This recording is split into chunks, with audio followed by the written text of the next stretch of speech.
Hey guys, Virgin Vinyl with you again today.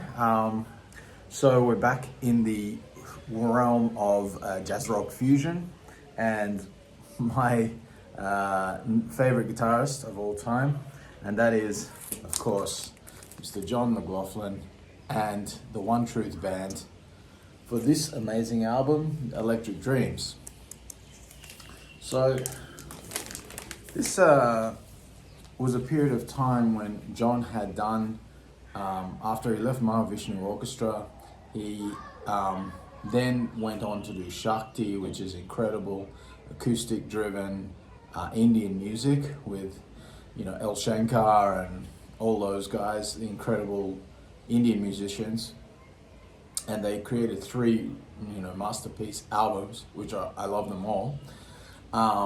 Then he went on, I don't know whether it was from pressure from the record label, because it wasn't, even though Shakti is a sort of a critical,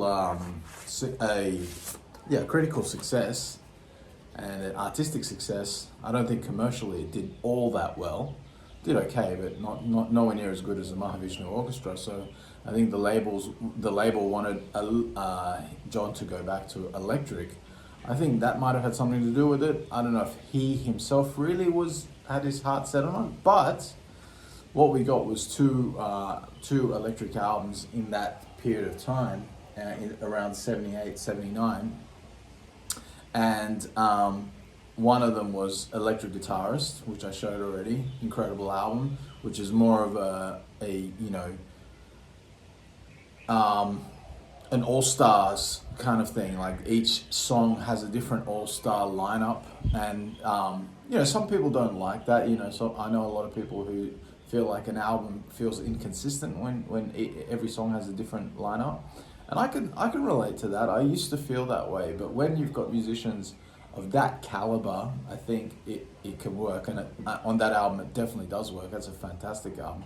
The other album he did was with this band called the One Truth Band, and I think the One Truth Band has got to be one of the biggest missed opportunities in jazz rock fusion history, because we got this one great album, but there's some issues with this album. I do love this album, so when I say there's issues, just keep that in mind.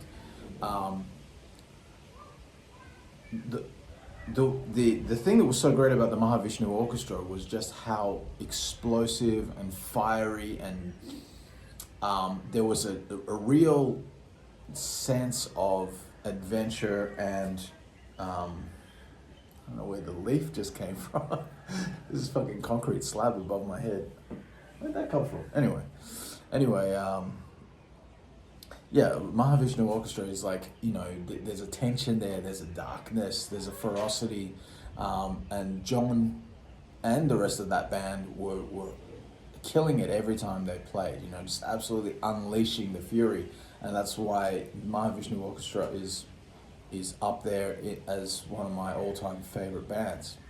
And their album, a couple of their albums are, right up the top for me.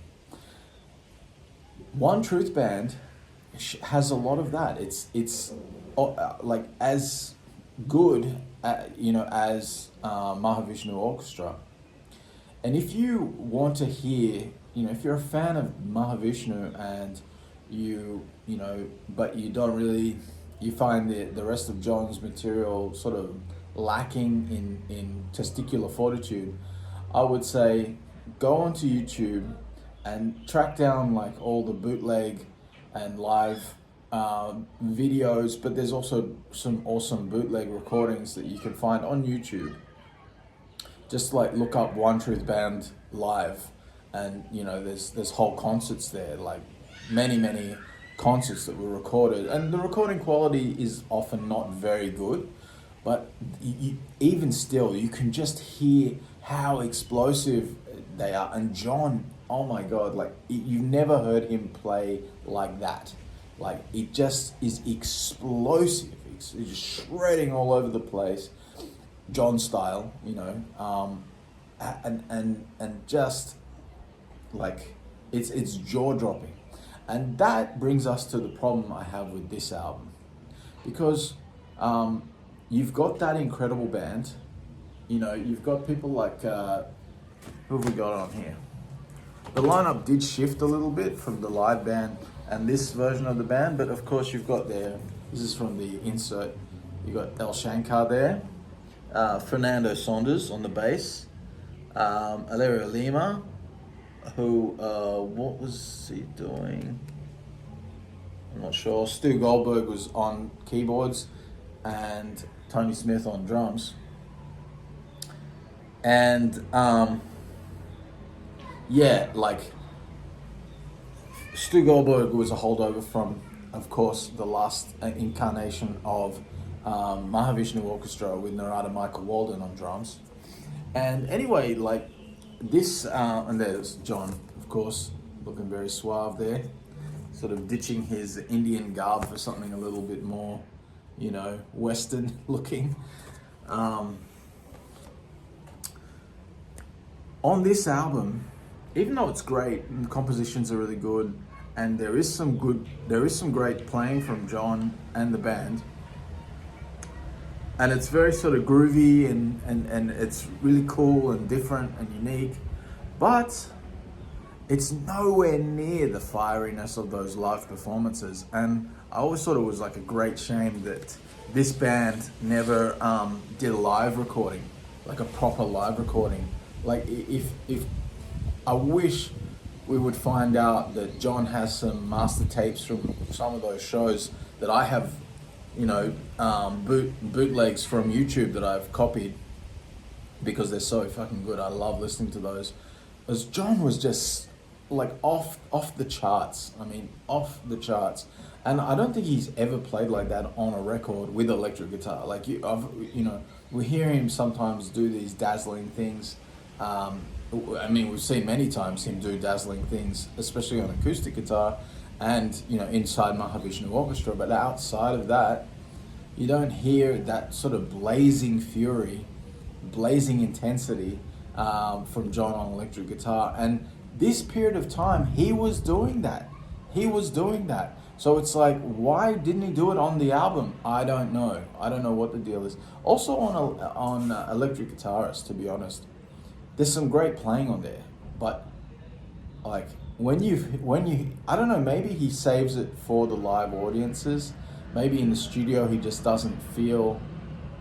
Maybe he doesn't want to show off in front of the other musicians or something, or maybe he wants to take it to another level when you go and see him live. So there's motivation for people to go see him live, but. There's it's not just like a 5% gap or something like that. It's like, on the albums he's playing at like 20% of his capabilities, and then when he plays live and he unleashes the full 100%, it just melts your face off. It just absolutely destroys. So that's my only problem with this, is that, okay, put it this way, on its own. Like if you've never heard One Truth Band live, like I have, then this is an awesome album, and it's great, and I love it, and I'm really happy to get it, and I got it at a great price, and it's original. It's an original American pressing. Well, I don't know if it's original. It's from 1979. I thought this came out in 78, so maybe it's the year after, but I don't know. Maybe I'm wrong about that. But if you have heard them live, then it's there is a little bit of a disappointment factor when I hear this, because I know how explosively that band was playing at the time, and it's not quite captured here. It's a great album on its own, like in a vacuum. It's one of John's best albums, I think, but for his explosive, incredible playing, and the band's incredible playing as well, I think you really need to go and check out the bootlegs on YouTube. There's plenty of them. I recommend go checking them out if you like John McLaughlin and you love to hear him at his burning, fireworks laden best. What else can I tell you about this? unfortunately, I think what I've heard, I don't know if this is true, is that that the label pulled support after this album, and so that's why the One Truth Band broke up. And like I said at the beginning, I think that's one of the biggest missed opportunities in jazz rock fusion history, because they were an incredible band. And I mean, just think what we could have gotten if we got a live album, or if John had done a few more albums and unleashed the way he was unleashing live with that band. It would have been incredible. I think it would have been like up there with Mahavishnu. Anyway, guys, that's it for today. Hit that subscribe button, hit the like button, and I'll see you tomorrow.